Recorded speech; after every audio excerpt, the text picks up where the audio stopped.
നമോ ഭഗവതേ വാസുദേവായ. ഓം ശ്രീകൃഷ്ണ പരമാത്മനേ നമഃ. ശ്രീമദ് നാരായണീയം ദശകം 27 ക്ഷീരാബ്ദിമദനവും കൂർമാവതാരവും. ശ്ലോകം 1.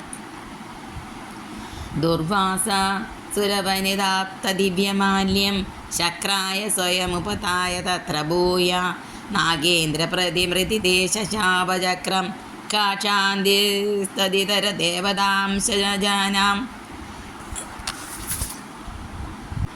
ദുർവാസ സുരവനിതാപ്ത ദിവ്യമാല്യം ശക്രായ സ്വയം ഉപതായ. ദുർവാസാവ് മഹർഷി ഒരു ദേവസ്ത്രീയിൽ നിന്ന് കിട്ടിയ കൽപ്പകപ്പൂമാല ദേവേന്ദ്രൻ തന്നെത്താൻ സമ്മാനിച്ചിട്ട് തത്ര ഭൂയ നാഗേന്ദ്ര പ്രതി മൃതിതേ ശക്രം ശശാപ. അത് പിന്നെ ഐരാവതത്താൽ നശിപ്പിക്കപ്പെട്ടപ്പോൾ ദേവേന്ദ്രനെ ശപിച്ചു.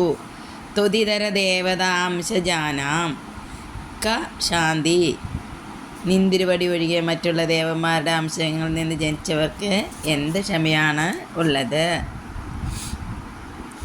ദുർവാസാവ് മഹർഷി ദേവസ്ത്രീയിൽ നിന്ന് ലഭിച്ച ദിവ്യമായ ഒരു പുഷ്പമാലയെ ദേവേന്ദ്രന് സ്വമനസാലെ കൊടുത്തിട്ട് ആ മാല പിന്നീട് ഗജശ്രേഷ്ഠനായ ഐരാവതത്താൽ ചവിട്ടി ഇറക്കിപ്പെട്ടപ്പോൾ ഇന്ദ്രനെ ശപിച്ചു.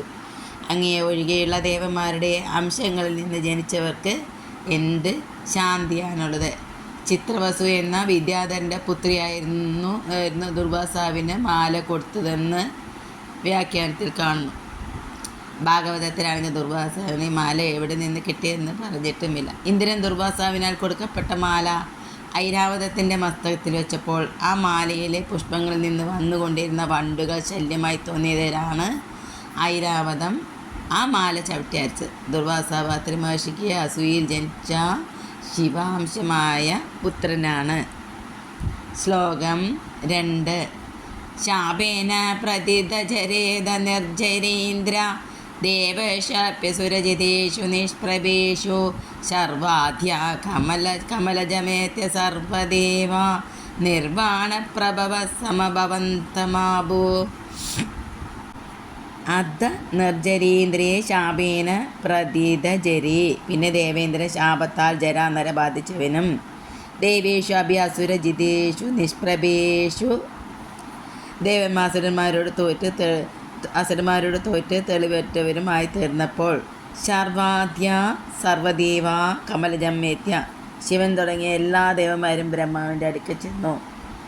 സമം നിർവാണ പ്രഭവ ആബു. അവരെല്ലാം ഒന്നിച്ചേർന്ന് സുഖത്തിൻ്റെ ഉത്ഭവസ്ഥനായ ഭഗവാനെ അവിടുത്തെ ശരണം പ്രാപിച്ചു.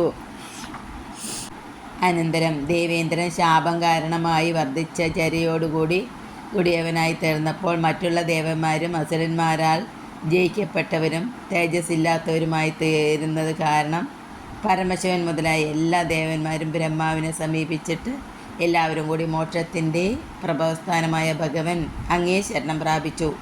ദേവേന്ദ്രനും മറ്റുള്ള ദേവന്മാർക്കും ജരാനരകൾ ബാധിക്കട്ടെ എന്നും എല്ലാം ഐശ്വര്യങ്ങൾ നശിച്ചു പോകട്ടെ എന്നുമായിരുന്നു ശാപം. ശ്ലോകം 3.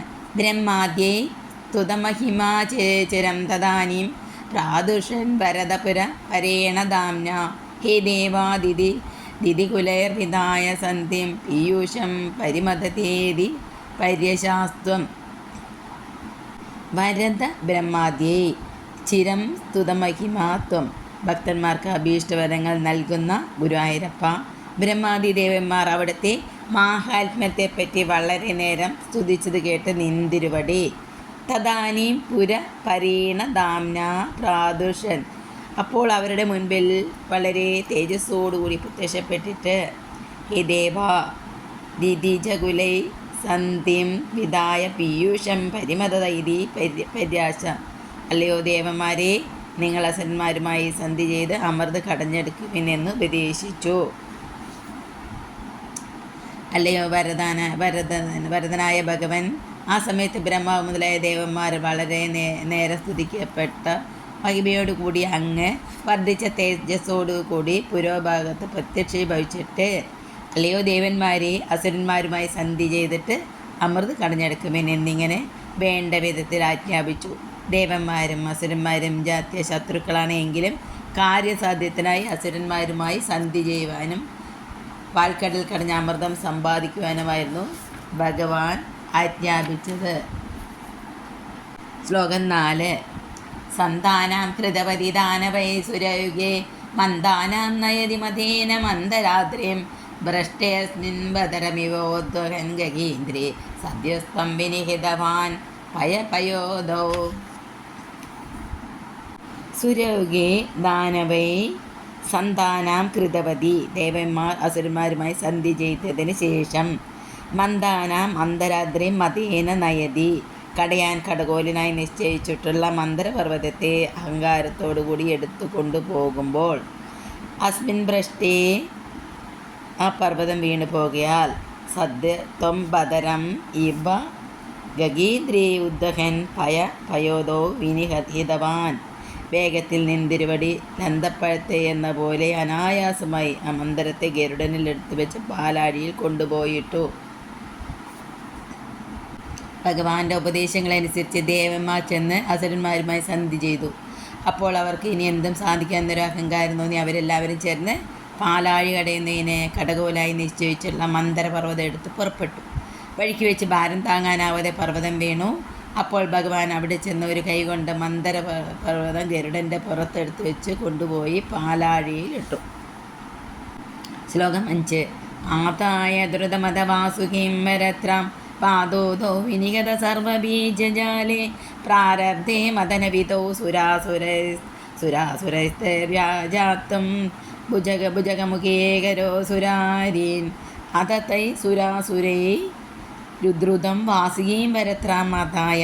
പിന്നെ ദേവാസുരന്മാർ വേഗത്തിൽ വാസുകിയെ കയറാക്കിയിട്ട് വിനിഹിത സർവബീജജാലേ